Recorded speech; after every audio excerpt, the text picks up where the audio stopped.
what a racket.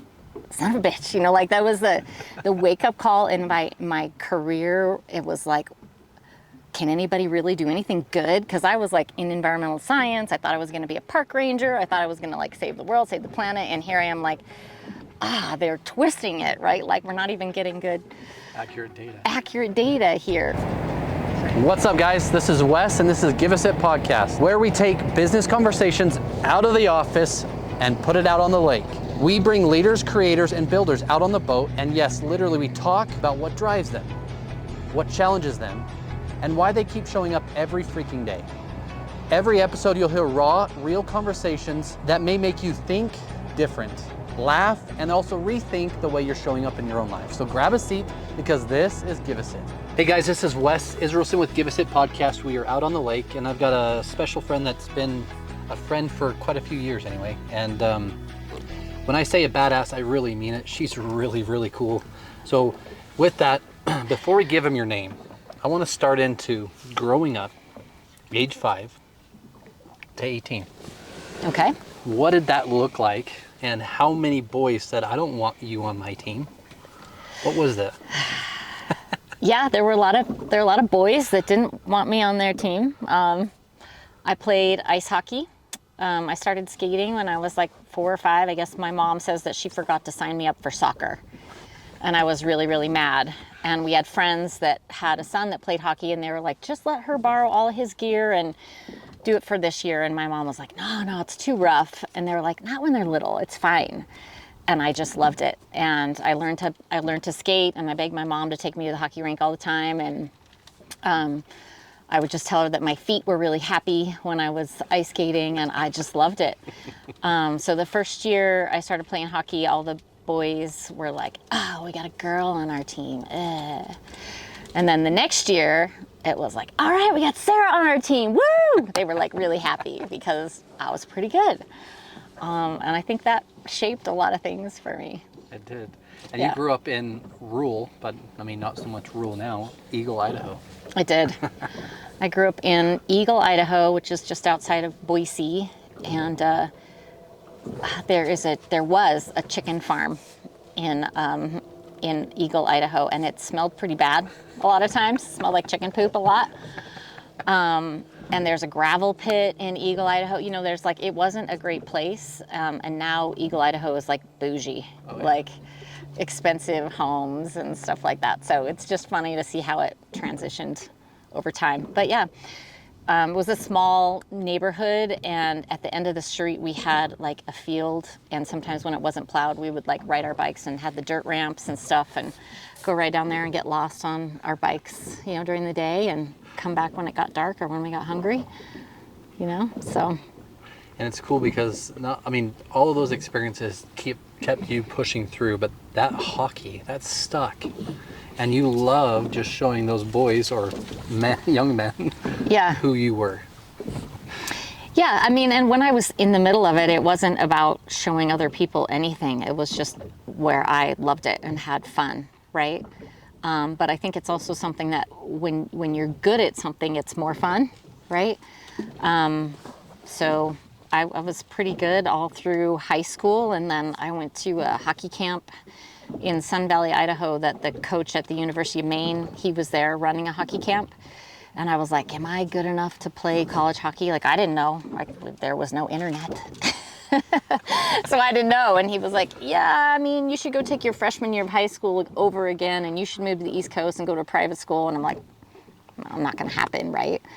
So I just played the rest of my high school years playing boys hockey with the intent of only applying to colleges that had women ice hockey teams.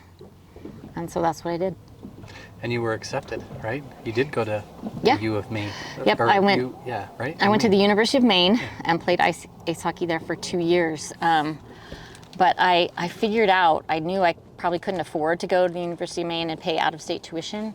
So somehow I was resourceful enough to find out that there was a reciprocation program between Boise State University and the University of Maine, and I think the University of Idaho, and I think another Washington State school. They have this reciprocation program. And I was like, if I go to Boise State for a semester, then I can go to the University of Maine for Boise State tuition. It was like $859 a semester.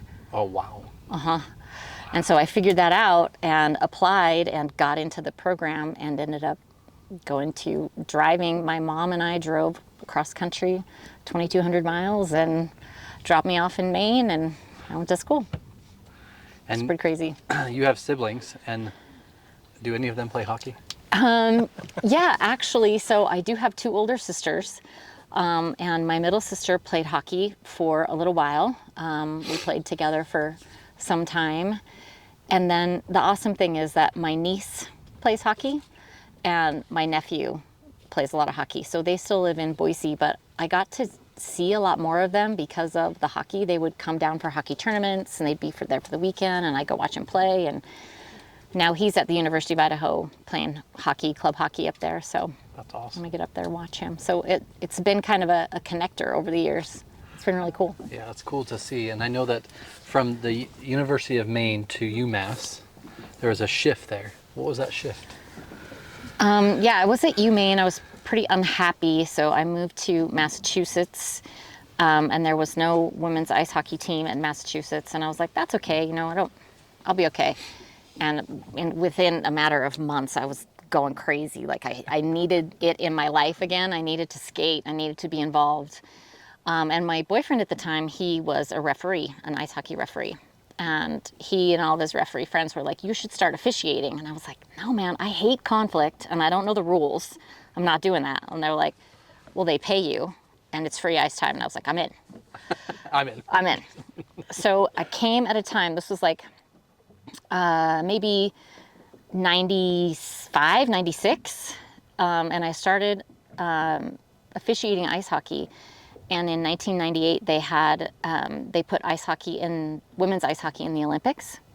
And that was in 1998 when the Olympics were in Nagano, Japan. So it was the first time there was women's ice hockey in the Olympics. And they wanted all female officials for those games, but there weren't that many of us around the world. So anybody that was interested and slightly talented, USA Hockey was gathering us up and sending us places. So we would go around the country, around the world, and officiate women's ice hockey. So it's pretty awesome. How did that feel?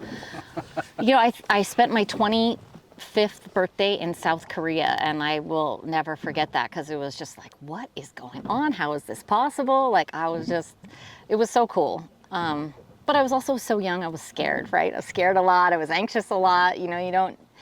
A lot is going on in your life, right? So, but it was a really great experience, and made friends from all around the world, which was really cool. And it's really cool because at 25, you were USA and international referee at the Olympics. I mean, all over the world. That's freaking amazing. Yeah, I think it's really interesting. In 2000, I refereed the USA and Canada. It was a women's world championship game, and it was in Mississauga. And basically, that's a gold medal game in the Olympics, but it wasn't the Olympics. It was the Women's World Championship. And I was an alternate to go to the Olympics. I never went to the Olympics. And to think of that, it's like you hear about this experience, you're like, wow, that's amazing, it's so lucky. But to be like, I never actually went to the Olympics, but, it is still like an amazing, awesome experience. And that boyfriend you spoke of, his name? That was not the person that's my husband. I didn't think so. But that person also got you to go to be a referee, right? Yes, that's true. And then what happened? What happened when you first met Ed? When I first met Ed, so I met my husband when we were both instructors. So you teach other people how to become referees. There's a whole system of like where to stand and how to call penalties and that kind of stuff. There's a lot of training. So we were at a seminar in Tingsboro, Massachusetts, and I was on the ice teaching this group of kids how to call icing, and my husband like skates up and he's wearing like this tracksuit thing, and I'm like, get in line, dude, we're doing icing. And he was like, no, I'm here to help you. And I was like, oh, well, fine then, teach these kids how to call icing. Let's see what you got, right? And so he's like, all right, and he stands up there, and icing is like, it's very tricky. You have to I'm very particular about how you call icing. And he got up there and he did it perfectly. And he was like, anything else you have to add? And I was like, nope. And I was just kind of smitten at that point. And we just started talking and emailing, and yeah. That's so cool. Yeah. It's just cool to hear how you met and get in line. Yeah. He's like, well, I'm here to help you. I'm here to help you. Yeah. Yeah. We officiated a ton of hockey games together, and I think that is influential on our marriage and our relationship because, I mean, you have to always be a team out there, but also, like, I was always afraid that, you know, he might be judging me and the job that I'm doing, right? Because the whole world, 50% of the people hate you, 50% of the people love you, but your partner is out there, and you know, they're your partner in a different way too, right? So it's interesting to have that kind of relationship and be working, you know, a competitive hockey game like that, you know? And so after the games, you know, you talk about a bunch of things, and if you're passionate about that, you're still thinking about it like 2 days later. It's like, you know, that call, that kid, you know, he really put up his elbow, you know, or whatever it was, right? You still are talking about it later. You think about it. And so, yeah, we spent a lot of time driving up and down the East Coast, refereeing ice hockey games, mostly college games, which was great. We got to be on the college campuses of like Princeton, Yale, Harvard, Brown, all these great universities, Dartmouth, University of Vermont, like, and you're on the campus in the hockey rink at these cool colleges. It's really cool. It was amazing. I mean, yeah. When I say badass, I mean it, because she can literally skate better than probably anyone out there. So well, I'd hope so. I've been doing it for like 50 years, 45 years. So, yeah. And with that, you and Ed traveled for a period of 3 or 4 or 5 years, and then you came to this state just after what? Yeah. Let's see. We were getting married. We were planning to get married in October of 2002. And the summer, like just the beginning of the summer, Ed was working at a startup company, and they did layoffs, and he got a summer severance, and he golfed all summer and planned our wedding, which was great. At that time, I was like, hey, if we're ever going to move a little closer to my family, because we were in Boston and Boise, and there was no Facebook. It was still like a long distance phone call to talk to your family, right? And you're 2 hours different, and the weather pattern's always different, and it's really hard to stay connected to your family when you live that far away back then. I was like, if we're ever going to move, you know, somewhere else to be closer to my family, now's probably the time. And so we started looking for, and I could work anywhere really, because I could get an environmental health and safety job kind of at a consulting firm, really anywhere. So we started looking for work and where would we want to live, and we kind of looked at like Chicago, Denver, Minneapolis, any place that had like professional hockey teams, or, you know, and a place that we could find jobs. And we landed in Salt Lake City. They have a pretty big medical community, and he works in medical device manufacturing. So we landed here, and I was like 5-hour drive to Boise, 5-hour flight to Boston. That's the same, right? So and we halfway. We serviced furniture for that company for quite a few years too. Awesome. Kind of crazy. Yeah. That is cool. But you came right after the Olympics were over too, right? I did. So yeah, Olympics were over. I was here pre-Olympic working as a 5 Nations Cup, so skated at all the rinks around here, and then got a phone call that was like, yeah, we need you to be an alternate. Okay. Which was fine. And what transitioned after that period of time? Like from 2002, you said environmental. Talk a little bit about that and kind of why the focus was, at least why you were focusing on it then? I think 2002, I was probably way more focused on, just having a job, having a good job, right? I was working at a hazardous waste disposal facility. So there's a lot of contractors out there that take all the nasty stuff that comes from manufacturing and finds a way to dispose of it, whether it's you burn it or put it in a landfill or, you know, whatever they're doing to it. Just bury it. It's a whole thing. Yeah. We could have a whole other podcast on hazardous waste management, but we won't go into that. But that's where I was working at the time. And And someone asked me to take a box of these Palm Pilots at this time, and they were like, hey, can you take these Palm Pilots over to this company? We're developing like a special thing of software for this company. And I was like, whatever. And I worked at a warehouse where every day I would go in and there was like rat poop on my desk and like forklifts all the time, and which was fine for me. But I went over to and dropped these handhelds off at like a Class A real estate company with like clean hallways and air conditioning. I was like, hey, are you guys hiring? Like, this looks way better than my warehouse job, right? And they were like, well, I don't know, what do you do? And I was like, well, I know all the regulations for hazardous waste and hazardous materials. And they're like, yeah, we need a subject matter expert for that. And so it was a software company that developed software for the military to manage hazardous materials and hazardous waste in the full life cycle. And so I left my job at the hazardous waste company and started working in software.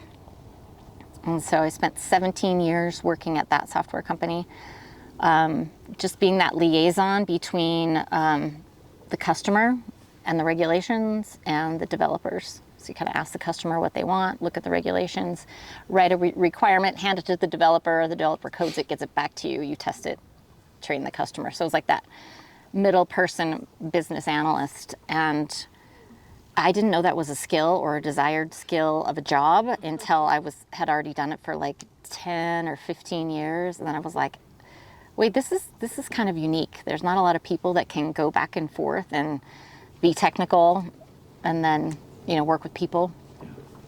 So. And all of that to get into the question I've been dying to ask. Oh, good. What lessons did you learn being in mostly like a boys or men's dominated business and or sport? What lessons do you take today but that you've learned through that period of time, from ice hockey at 5 to the 17 years at this company? I think there's several lessons there, right? And the story that I wanted to tell you was there's one time I was working a hockey game, and it was like, I don't know, it was a high school game. I don't remember where I was. But I remember that someone from the stands, some guy from the stands was like, hey lady, go back where you belong, barefoot and pregnant in the kitchen. And I was like, what? Did that really just happen? And so for me, I was like in my element, doing what I love and very present in what I was doing. But who I was as a person, I was totally invisible to that guy as Sarah, right? He just saw like this striped sweater. So, there's a lot of times when that's crushing, but then when you look back on it and be like, he didn't know me and he didn't know the job. He was just kind of talking to the sweater, coming back from his own experience. His team wasn't winning, whatever it was, right? So taking that experience further out into the workplace, I think there are a lot of men, actually, a lot of people that have only seen women in like the supporting role. They haven't seen them in this professional role, so it's different for them to see them in that place. And some men are very willing to see and listen to those women and see their perspective and hear what they have to say. And some men culturally just it doesn't fit their realm. There are so many examples of me being treated well and people inviting me in and wanting to hear my perspective on things. And I don't want to discount that, but there have been a lot of times where, what you're saying isn't being heard or your perspective isn't honored just because you're female. And that's the lesson that I would take away, is that they don't know you and they're not looking at you individually. It's more of kind of a cultural thing that they need to get over. And maybe even a generation thing in some ways, right? But still, even then, you push through it. And you continued to push through it. That perseverance, that stamina, that strength, whatever you want to call it, drove you to Henderson Solutions. Yeah, it's no longer weird anymore. I think when you're 5 and you walk into a hockey rink with a hockey bag on your back and everyone stares at you because you're the only girl, it's like, okay, that's weird. And then you go to college and you walk into the math class and you're the only girl in the math class. And then you walk into a networking event at an IT place and you're the only woman there and you're like, well, okay, yeah, this is just, I keep signing up for this. So it's just no longer weird. Yeah, and I mean, I don't want to downplay it, but you've spoke on the stage at massive conferences with NASA. Like, I mean, you're not small time. Like, you literally are in some of the top name conferences in the world. How's that feel today to you? It feels good because I love the message, right? I love having that platform, and I think it's interesting that there are people out there that do not want to speak and do not want to be in public and don't want to put their opinion out there. And yeah, there's going to be people that don't agree with you. But I think that what I'm talking about is important. And so I try to think of it as sharing and educating people as much as it being about me and being up on stage and talking. And I think that was true about officiating as well. It's like, yeah, you are going to get scrutinized. That's where you're at, right? And then at least 50% of the time, you said already. Like 50% of the they don't time. even like you. Right? They don't even like you. Yeah, and then teaching people how to ignore that and focus on like their game. Like, I feel like I'm still kind of doing that, right? Like, ignore the crowd, ignore the haters, and say what you need to say. And my business coach would tell me, if you're not pissing people off, you're not doing what you need to do. Yeah. You need to be pissing some people off. Yeah. Sure. Being middle of the road is boring, right? And back to what you had said, like we were talking about it a little yesterday, you know that 90% of the country is afraid to get on stage or a podcast and share who they are. They'd rather jump off a cliff or get hit by a train. And to me, I'm like, that's asinine. Yeah. Who are you? Yeah. Yeah, I think there's people that are just a little more risk adverse, I think is what I would call it. They just don't want to put themselves out there, just not comfortable in that. And maybe they've had different experiences growing up. We talked a lot about like your childhood, and I had a lot of support. You know, I was the baby of the family, so it was like whatever Sarah needed help with. I mean, we traveled for ice hockey, so the rink in Boise closed in like 1984, and so then my family had to drive to Sun Valley, Idaho Falls, Butte, Montana. We went to Tri-Cities, Washington, and we did that around me, right? It was like my mom and my dad and usually one of my sisters. And you don't realize when you're a kid the sacrifice that your family is making for you to go play a hockey game, right? That's huge to know that you have that, your family's support and community of that. And like, I really don't think I could have gone away 2,000 miles away from home to go to college without knowing that I had in my family's support behind me. Like, go do it, Sarah, go do it. Like, nobody else went away to college. Actually, my sister did. She went to California, went away to college. But nobody's been like, what? Why are you doing that? I was like, do it. And it's so profound because if you talk to people nowadays who can barely even save $50 a month, but some families will go the extra stint to work 2 or 3 jobs to send their children and travel all over the states for baseball or basketball or soccer. Like dance, cheer, all of it. You Yeah. name it. And that's not inexpensive. It's very expensive, right? But they believe so much in their child. Yeah. And that belief is pushed through to you. And you've also pushed past all the barriers that were there. I just think that's really inspiring for me. I just wanted to tell you. Thank you so much. Yeah, I don't see it as barriers, really. So that's what's interesting is that there was a desire there and a want. Like, I spent a semester in Hawaii with my sister because she was living there because her husband was in the Navy. And but that whole semester, I found the hockey rink on Oahu, and I worked there, and I played hockey, and I was like, this is just crazy. I have to go play hockey. It was just a desire that never stops, right? So I think if you have something like that in your life, you have to chase it. That was going to be my question, so you kind of answered it, but I'm going to let you answer it again. So someone that has, as Marcy described, that inner passion, and yet there's these feelings, these thoughts, these things that won't stop when we sleep. Yeah, those are awful. Outside of business, but just you need to do this thing. What would you tell someone that's in that exact moment and they're afraid to take a step? They're afraid just to move an inch. What would you tell them? I would tell them that they wouldn't have that feeling if they couldn't do it. The fact that they're feeling that and they're energized by it and it feels like they need to do it, they do need to do it. It's just kind of a universal truth that if you have that inkling, you need to chase it, because it's probably not going to go away. It's going to stick with you, and you're going to need to do it. Yeah, you're going to regret it if you don't. You need to do it. And there's an old saying, I don't know exactly how it goes, but God gave us all gifts, right? But if you squander or you don't do it, he'll take it away, or something will take it away, because you won't be able to work out the muscle that creates what your future could be. Yeah, or also I always think of it as like you're robbing the rest of us of your amazingness. Yeah. If you're not doing that, then I don't get to see your light. So if you're staying in a job that you hate, or you're going back to do something and you're too afraid to pursue something, you're robbing the rest of the world of your unique gifts, and that's sad. Yeah. Yeah. And so what does Henderson Solution do? What was that passion so deep inside of you? Yeah.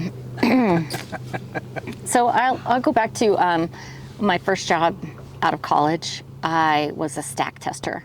So that means that those big tall stacks that you see that have the rim around the top, that is like a little platform, my job was to climb up there, and then with a pulley, you pull up all the equipment that you need, and you put a probe into this stack to pull a small air sample out to make sure that they're actually in compliance with their air permit, right? Wow.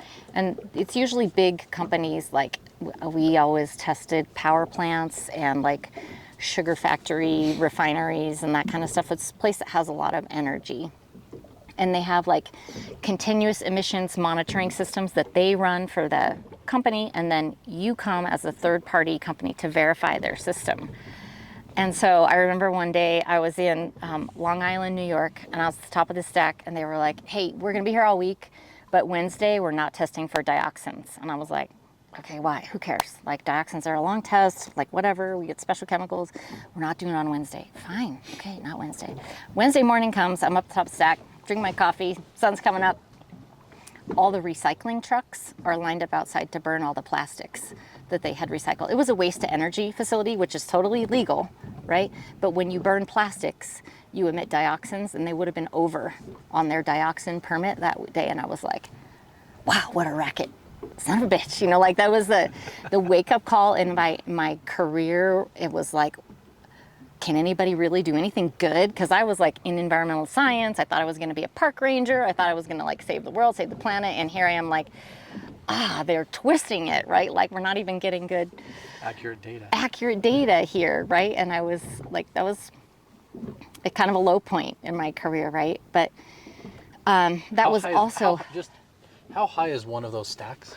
Like 250, 250 feet in the air. Up there drinking coffee, watching the sun come up, and thinking, what the hell are all those trucks doing out there? Yeah, I mean, I don't think I could do it now. I wasn't scared then, but now, like, I don't think I could do it. I'm on the chairlift sometimes, like, whoa, we're a long way down. But when you're, how old was I then? Probably, 20s. But that company would also give me time off to go on my hockey trips, so. Bet they would. Oh yeah. Priorities. But so here's, I think, a changing point in my career is that there were times when it was really, really hot in Florida and really, really cold in Maine, and I'm standing 250 feet in the air going like, I went to college. Like, why am I doing this? And so the first job that became available to me was down in the mobile laboratory. And in the laboratory, you take all of the equipment that you got, the air sample is run through chemicals. So like, what's the mercury, what's the dioxin, what's the VOCs, what's the particulate that's going up this stack. It all gets caught in the chemicals. And all those methods are still the same today. So in the mobile laboratory, you're responsible for all those chemicals.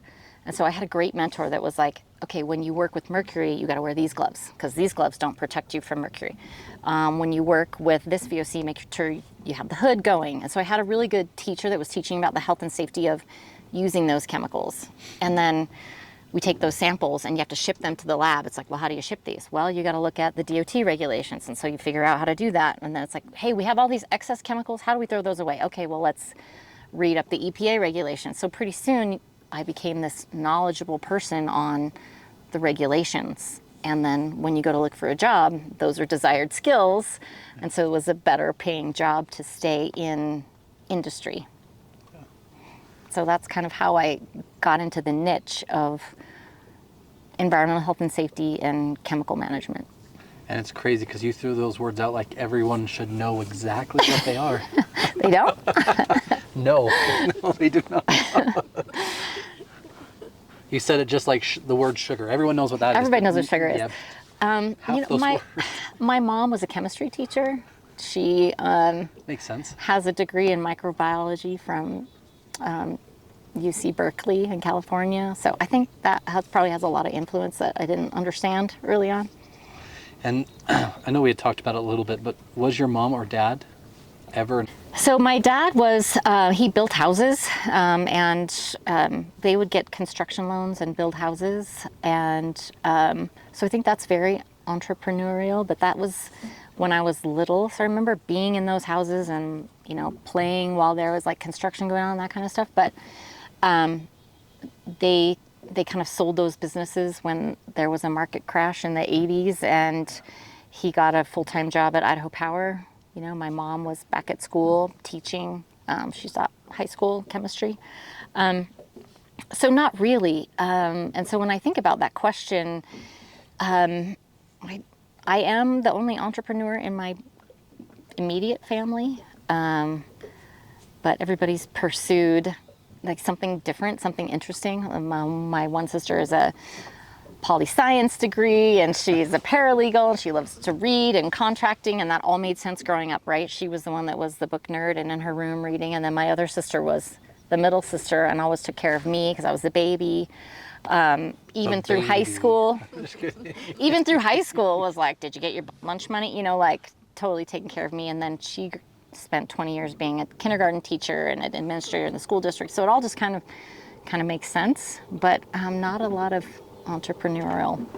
It was just cool because you looked at, not that you use the word, maybe not obstacles, right? But the so-called challenges of pushing through these non-women dominated sports into the career that you're in.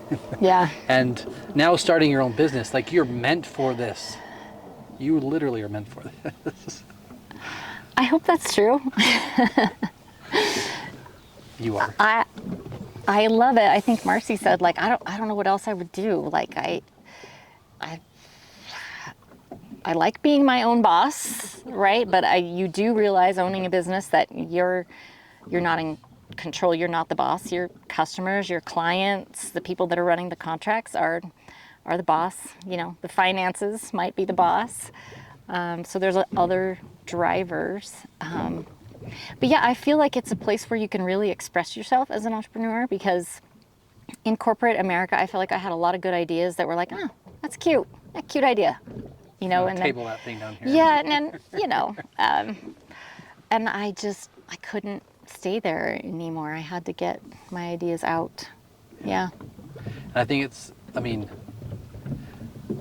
the word's probably not right, but I think it's attractive that women push through these barriers. My wife is a business owner too, so I think it's really cool when people push past what is society knows as normal, right? But we do the thing that's within our heart. We do the thing that's hard, challenging, or difficult, but we know we have to.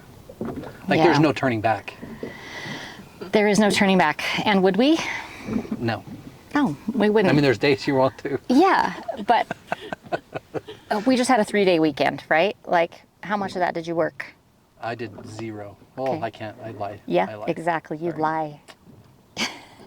Well, I mean, I've really tried to I feel burnout from like electronics sometimes. It's like, I'm not gonna look at my phone, I'm not gonna look at my computer, right? But I knew very much that on Monday I would be working, and that was okay. I mean, you gotta spend the time with Ed and Adam, right? I do. Yes, and staying connected to them is really important, and that's one of the things why I wanted to start my own business. I thought that I was going to have more time and more freedom, and maybe I don't right now, but I will, right? I'm shooting for that. What would you tell someone that's starting their business? How much free time, how much free money, how much all of these things are actually going to be there? Well, I have, my time is my time, So there's time that I choose to spend the time I want it. Nobody's telling me to be at work from 8 to 5, which is really good for me. I can do whatever I want at 3 o'clock in the afternoon. If I want to go grocery shopping at that time, I can. But then I'm working at 7:30 to 9:30, or that I just work at a different time, or I end up working on Saturday or Sunday mornings or whatever I need to do, or at the racetrack, or wherever I need to be. So I end up working on those. I mean, ice hockey and all the cool stuff you guys do. Your husband race, like, you guys are crazy. Your son's in band? Yep, my husband's a race car driver. It's his hobby. So he drives. Snowmobiling and all sorts of other stuff too. Yeah, he's kind of a gearhead. We have I don't know, probably 10 garage spaces at my house, and my car sits in the driveway. So that tells you how full our garage is of fun fossil fuel burning things, which is totally good. Totally fun. And then we have one son, Adam, and he is a senior in high school, and he's a musician, and he's a theater nerd. He loves the backstage stage tech stuff for the theater, so he works at Hale Center Theater and That's cool. Does some community theater, which is great. And then You'll get to hear a little bit about that for him too, which is awesome. So. Ooh, I'm excited to hear that. Yeah. That's awesome. So Henderson Solutions, what do you guys do for businesses? So I come into companies and I like to do an evaluation, and I don't call it an audit because that word freaks people out. So we call it an evaluation. Not all regulations apply to all companies. So people get overwhelmed because there are a lot of, OSHA, EPA, DOT, a lot of regulations. They don't all apply to every business. So you need to figure out which ones do apply to your business and comply with those. So knock it down, like kind of filter it down into what do I need to do. And then when it comes to chemicals, there's also very clear OSHA hazard communication program is a very simple 5-step program. And Henderson Solutions was really going out and delivering that as a service. And I just recognized that it takes me a long time, and I was really exchanging time for money at that point doing that service. And I realized that it could be automated and that I could use AI and get better results than what I was doing manually. So I spent the last 6 months building a web-based application that can help generate those OSHA hazard communication plans. And I think it's super important because as I said earlier, like my wife owns a studio salon, right? And they use chemicals. They do. And OSHA, if anyone's been audited by OSHA, which we have, it is not fun. It's not fun. Not at all. But if you can, when someone comes in and you have everything in line and you're ready to go, then your OSHA audit is much smoother. And we used to talk about, a few episodes back, we talked about the proactive approach to business and the reactive approach. Very much. Reactive is not knowing. And then when you're audited, then proactive doesn't matter at that. It matters, but it didn't matter because you didn't. But then you actually start looking at it. So every business could benefit whether they use any type of chemicals. And how often have you, you did a presentation that I saw, a Gatorade bottle had stuff in it, right? Yep. How often has that actually happened and people die? There is, mislabeled product is probably one of the most common hazard communication violations, right? Because people put something in a secondary container, like, I'm just going to use this spray bottle here, but then they leave it and someone else comes up. It happens a lot. There's OSHA's records are public. So there's a story of a group that was using like selenic acid to patina some iron railing kind of out in the middle of nowhere. And they had put it in a Gatorade bottle, and it's kind of a light blue. And next to the cooler, and the worker like took a swig of it and knew immediately that it was not Gatorade and spit it out. And he was taken to the hospital and he died. It like ate his entire, right? So it happens. Like that was something that I read about, right? But then I go into a maintenance facility and there is literally a bottle of green Gatorade next to a Simple Green bottle, or a bottle that is a spray bottle, and it's not labeled Simple Green, but I could assume that was Simple Green. But is what's in the Gatorade bottle Gatorade, or is it Simple Green? Like, I'm not sure. And like I asked somebody, is this really Gatorade or is that really Simple Green? Yeah, that's really Gatorade. I was like, are you gonna drink it? And they're like, no. Okay. really sure it's Gatorade. some- Yeah, so it happens a lot.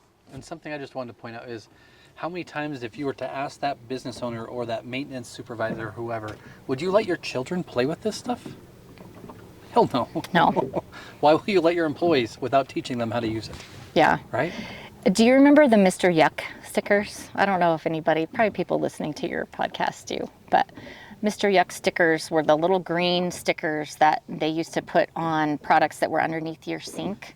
So to teach kids not to drink the stuff that's under your sink. And that's super early home hazard communication, like to tell kids. And like it was for medicine and stuff too that you're not supposed to take. But I mean, it's pretty simple. And how hard has it been running Henderson Solution for the past years you started anyway? What has it been like? Ups and downs? Ups and downs. Doubts? Challenges? So many, right? So many learning opportunities, so many doubts and challenges, right? I think I was really fortunate starting out that, I'm not the breadwinner in my family, so I could take some risks that maybe other business owners or entrepreneurs aren't fortunate enough to be able to take.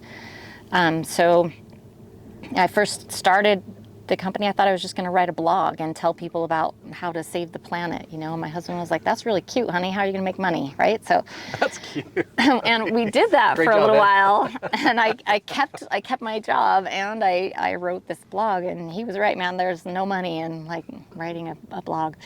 And so you pivot, you switch, you do what you need to do. And I was really like, what do I know how to do that's valuable and actually legislated? Like people have to do this and stay in compliance. Yeah. That's a good thing for a business to start based on something that's regulated, right? That people need help with. But you do have to pivot, right? Like doing these HAZCOM programs manually was a lot of work and not a lot of money. So you got to figure out how can I improve that? Yeah. And ChemGuard AI? Yeah, the software platform is called chemguard.ai. So that's the website. And what is that experience when someone calls you up and says, "Hey, I've got this thing. I know it's still in beta, but you're getting ready to launch," right? Yep. And what is that going to be like for someone using this platform today? Well, the idea is that it gives them a very easy way to manage their chemicals rather than putting them aside. It is like a self-guided way for you to understand how to get your inventory, how to get your safety data sheets, how to write your plan, how to train your employees, and how to keep that cycle going so that your chemical management is proactive and not reactive. Because everybody thinks of a safety data sheet, they're like, well, I'll need that when I get this in my eye. And really that safety data sheet should be used at the beginning when you're training your employees that they're using these things and they're going to be exposed to these things, how to protect themselves in the first place.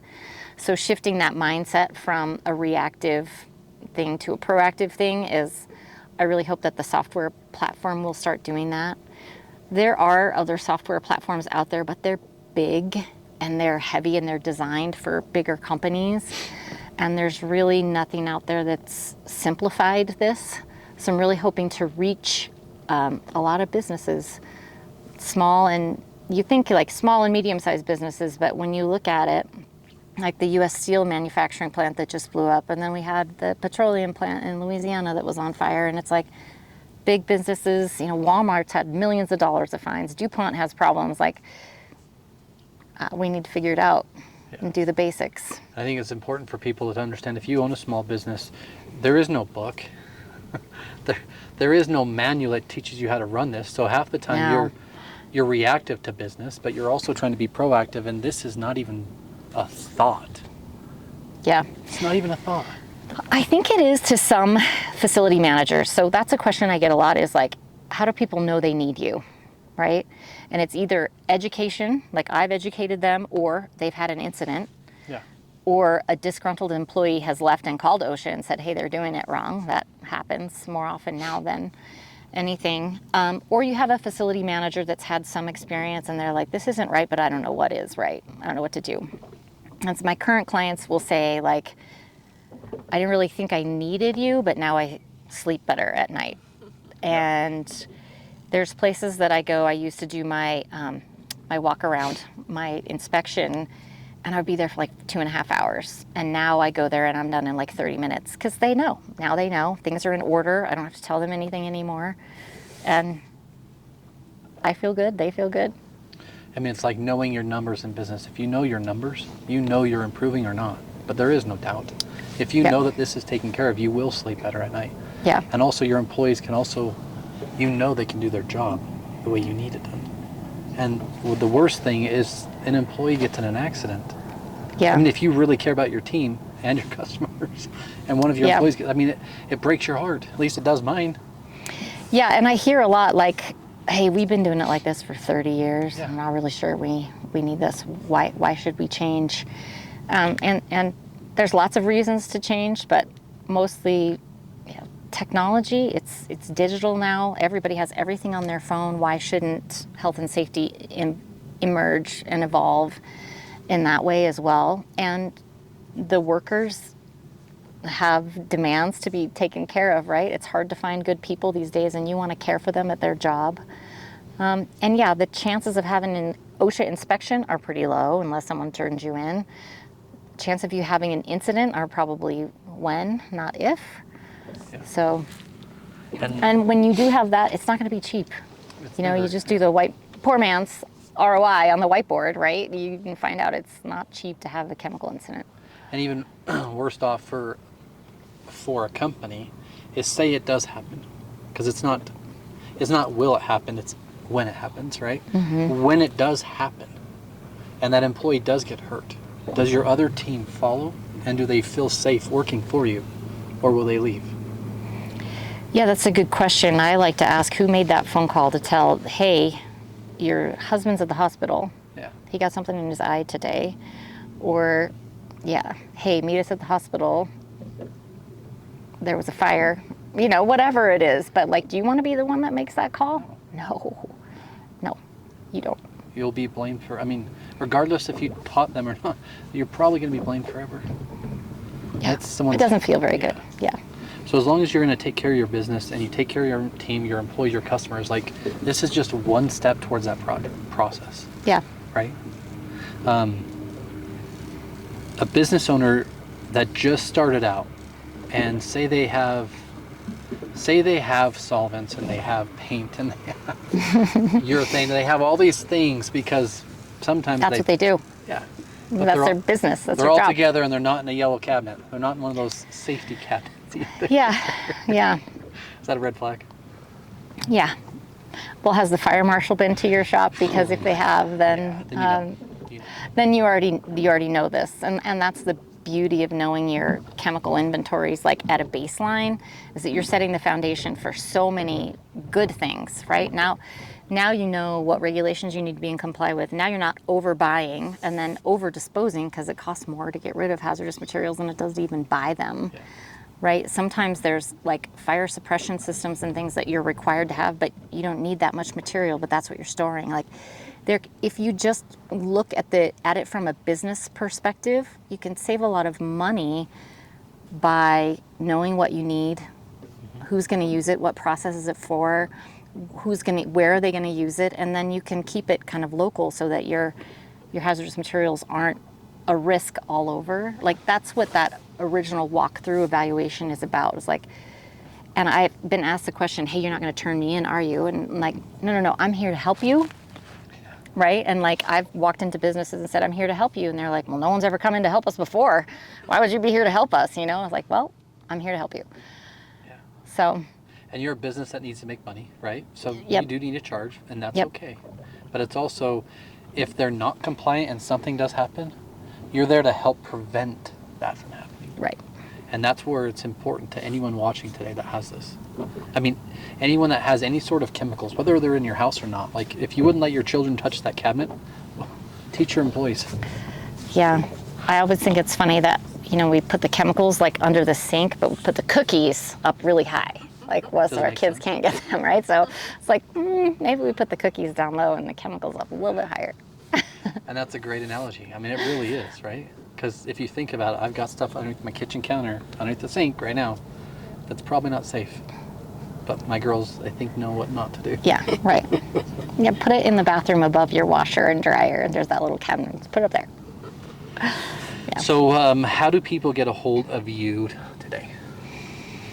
Well, you can go to hendersonsolutions.eco, which is my website, or you can reach out via chemguard.ai, which is the software platform. And I'm on LinkedIn as well.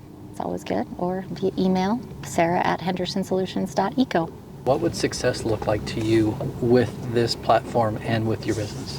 Success with this platform is having an impact on small businesses. I think even if I could just do that in Utah and help small businesses have safer workplaces, that would be success. Overall, for Henderson Solutions, I really do want to have management over my time so I can spend time connecting with my family, my husband, my son, and travel and do that kind of stuff. And I'm learning, yeah, I'm a little bit of hockey, a little bit of water skiing and all that kind of stuff. But learning about operations in business, trying not to do it all yourself. If you can get help and have that support system, especially for me, operations is really important because I'm kind of the visionary and I don't get the joy out of all the execution, but there's a lot of people out there that do get joy in that. So just make sure you know what you're good at. There's something that we touched on last night that I just want to highlight before we finish, but how important is it to have the support of Ed or a spouse? Yeah, it's critical. We spend so much time talking about the business. And like I said, at first, when I wanted to start a blog, he was like, yeah, that's cute. But when I was like, really, I'm going to start a business and I'm going to do this, he was like, do it. Yeah. I want to start a business too. He has a solid engineering job, but he was like, let's do it. I think it's cool and interesting. And now there's just so much conversation about everything from like contracts and finances, and he's the accountant. So there's all kinds of conversations about who's not paying their invoice and what legal language needs to be on the terms and conditions of the software, things that like you don't think that you're going to have to talk about, that you do have to talk about. So it's critical to have that support. And we were joking earlier, it's almost like, and I love my goddess, but it's almost like having her trying to back this boat down in the water. Like, it's really hard. Yeah. When there's certain things that people don't know, like your husband understands that and trying to understand who's paying, and you're like, well, this is my customer. Like, I can see how the tension can build, but you guys talk it through and you support each other, right? We do. And we are coming up on 23 years of marriage. Amen. Great freaking job. Yeah, I love it. It's awesome. So that means you got some time to your guys' self before Adam was born too. We did. Yeah. We did. Adam was kind of hard to get, so we got one, and that was it. But yeah, I would say that the first 10 years of our marriage, there was a lot of communicating, right? Like back and forth. He is very analytical, and I don't like to argue. And then we have had a couple arguments where he's like, but after the argument, we always end up like coming out on top, right? The best decisions come forward. And I was like, okay, I can see that. Like talking things through and not being afraid to share my side of the story or my opinion about it has really, it makes a difference for the business too, because then we're not just doing what Sarah thinks. You need all kinds of details and variables and viewpoints to run the business. So. And I say this, I've said it a few times, my goddess, my wife is my superpower, right? On the way up here, Alex and I were talking about, it's nice because there's ideas and thoughts that I have that I'll share to our leadership team. And then I'll have her doubt or say, no, like this, just think about it this way. So it's super helpful when you have a spouse or a support system that is willing to say, like, let's really think this through. This is why this is, like, I didn't see it that way, but maybe, you're not right, but maybe you are right. Yeah. I'm not going to say you're right. Yeah, exactly. You have to be willing to be wrong, right? And you also have to be willing to put yourself out there, share those ideas, And sometimes you move ahead anyway. Sometimes you listen. Share your story. Please reach out and share this with anyone who has a small business, who cares about their team, and deals with any sort of chemicals. Guys, this is Give Us a Podcast. Thank you. Great freaking job.